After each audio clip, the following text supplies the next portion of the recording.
I think we got some good news this week, though. And I don't say that lightly because I never want to give false hope. And that was a fascinating review from the Hollywood Reporter. I think it's pretty much what we were hoping that people would say about it. We were hoping that this was going to be a fantastic film. I know I've got my tickets booked for Friday because that's when it comes out over here. So I am so looking forward to seeing this film.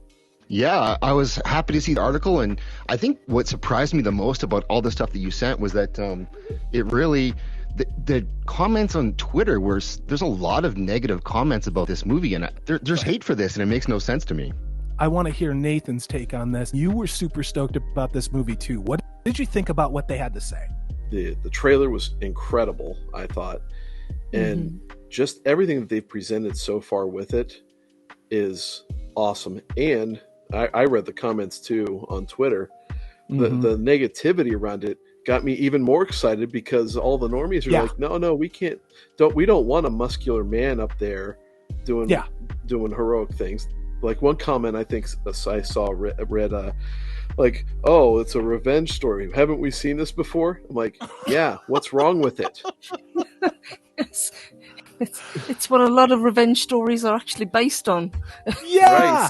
Right. I know it's shocking that we're not getting a multicultural, developmentally disabled female who has taken on the mantle of yet another toxic man.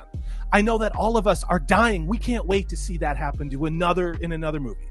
Honest to God, I mean, this movie is what they said in the Hollywood Reporter. It skirted some of the things that you're saying about the crazies on Twitter. And this is kind of where we start to do our own calculus here. So if Rotten Tomatoes likes it too much, it's a warning sign. If Twitter harshes on it, it's a sign we need to go and see this movie. And you're right. I'm baffled by this bizarro clown world where they keep trying to manufacture these narratives. The thing about this article, if you're going to go look for this on the Hollywood Reporter, in my opinion, there are moderate spoilers. Yeah, it's a very odd article, and to be honest, having read it just makes me want to see the film even more now. So yeah. Now, I'm going to give you something that I wouldn't give a spoiler at all. This is again from the Hollywood Reporter. It says, the Northman's marauding energy holds you hostage, and Prince Amleth is a hunky, heroically vengeful killing machine with a heart that Skarsgård was born to play. Yes, wow. Yes, all of that, please. More of that, please. Yeah. Purple's going to be dabbing her forehead the entire time in the movie. I may have to bring a fan with me, yes. I mean, the vapors. Something's going to be moist, that's for sure. Purple's going to be like, oh no, male nudity. Oh no, gratuitous violence. Yeah. My wife and I are celebrating our anniversary early to go see this movie when it comes out on the 22nd. Nice. Awesome. So basically, I'm going to look at my wife and be like, I'll be covering her eyes half the time. Like, no. Or just pretend me, honey. Not too much information at all. Nathan, get fast. That's right. Don't turn the lights on. Just bump into all the furniture. Don't lose the moment. I will drop this as well. They say, of course, if you've seen Eggers' other films, they all share a fascination with the magical properties of animals. This time, the occult fauna are wolf cubs and ravens. Of course. Purple. That does that. Yeah.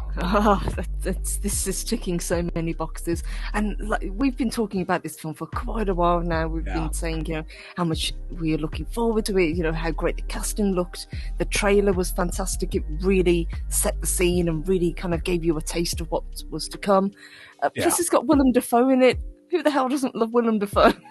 Again, the Hollywood Reporter, there are no spoilers to this. It says the film is shot by Eggers with a restless propulsion and with a textured feel for the dramatic landscape slashed by wind, rain, snow and ice, or coated with mud and ash. The choreography of the combat scenes, both the staging and the shooting in long, unbroken takes, is mind-blowing. Nice. And I've always been a fan of this director. I like everything that he's done so far. He seems to be one of the few at the moment that's willing to, take a chance and just do something because he wants to do it. And as you can say, so much toxic masculinity. I'm loving it. Yeah. How weird is it now that taking a chance means making a straightforward movie? that doesn't measure up against ESG scores. It's just a good movie that everybody's going to see. Yeah. It's wacky. I think this is the thing. If you needed something to give it a little push, if you weren't already sold to go see The Northman, it says, whether you buy into Egger's insane epic, get high on its blood-drenched sorcery, oh my God, or roll your eyes at its successes, the film makes you appreciate how seldom we get to see a big, noisy, brawling spectacle these days that's grounded not in comic book superheroes and villains, but in a culturally specific history. In other words, a work of bold imagination, not another offshoot of a familiar IP. That alone deserves respect.